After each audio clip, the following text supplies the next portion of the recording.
Olá! Primeiramente seja bem-vindo ao canal, lembre-se de deixar seu like, e se inscrever clicando no botão inscrever-se, e depois no sininho. Obrigada!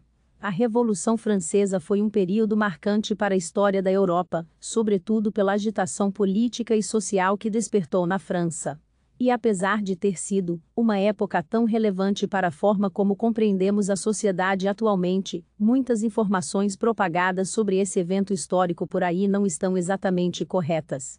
Pensando nisso, nós separamos uma lista com 5 enganos comuns que cometemos sobre a Revolução Francesa para você se tornar um perito sobre o tema.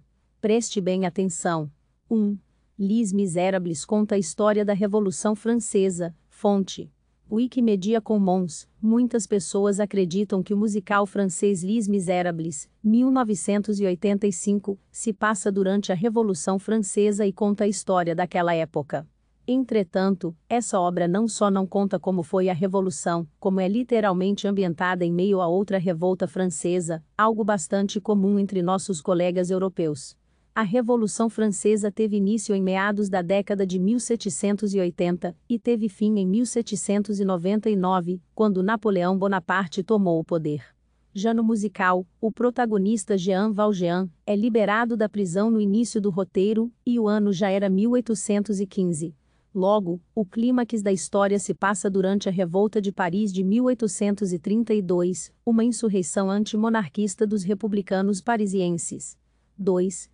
Os rebeldes tomaram a Bastilha, para libertar prisioneiros políticos quando a Bastilha, uma das principais prisões para presos políticos de Paris, foi invadida no dia 14 de julho de 1789, apenas 7 pessoas estavam sendo mantidas presas.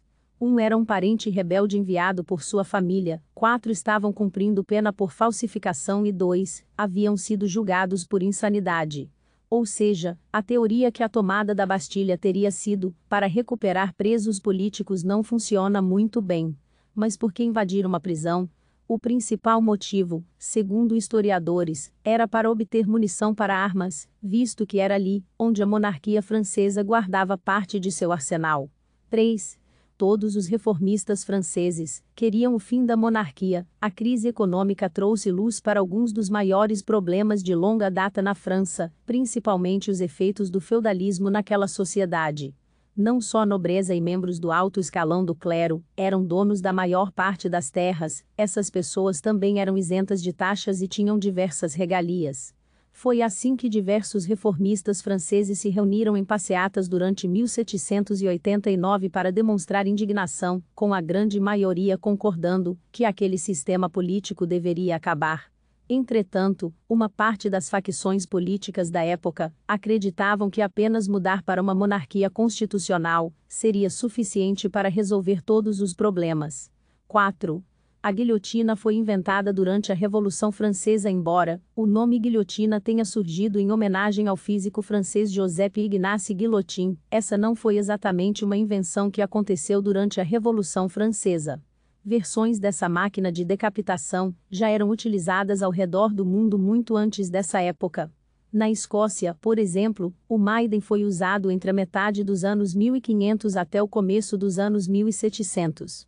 Acredita-se que até a própria França tenha usado uma máquina tipo guilhotina antes do século XVIII.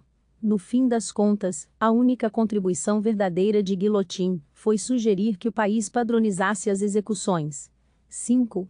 Maria Antonieta disse que como brioche. Reza a lenda que, quando Maria Antonieta foi informada de que a população francesa passava fome nas ruas, a rainha da França teria respondido com a frase que comam brioches. Em outras palavras, a realeza não compreendia o problema da população e acreditava que os pedintes deveriam buscar outro tipo de alimento.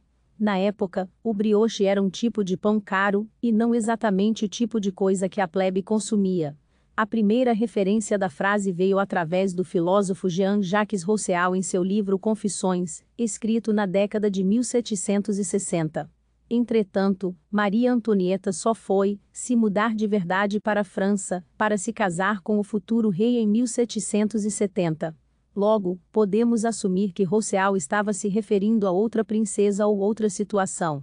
Você gostou deste vídeo? Então comente na seção de comentários abaixo. Lembre-se de se inscrever no canal, compartilhar e deixar seu like. Muito obrigada. Até logo!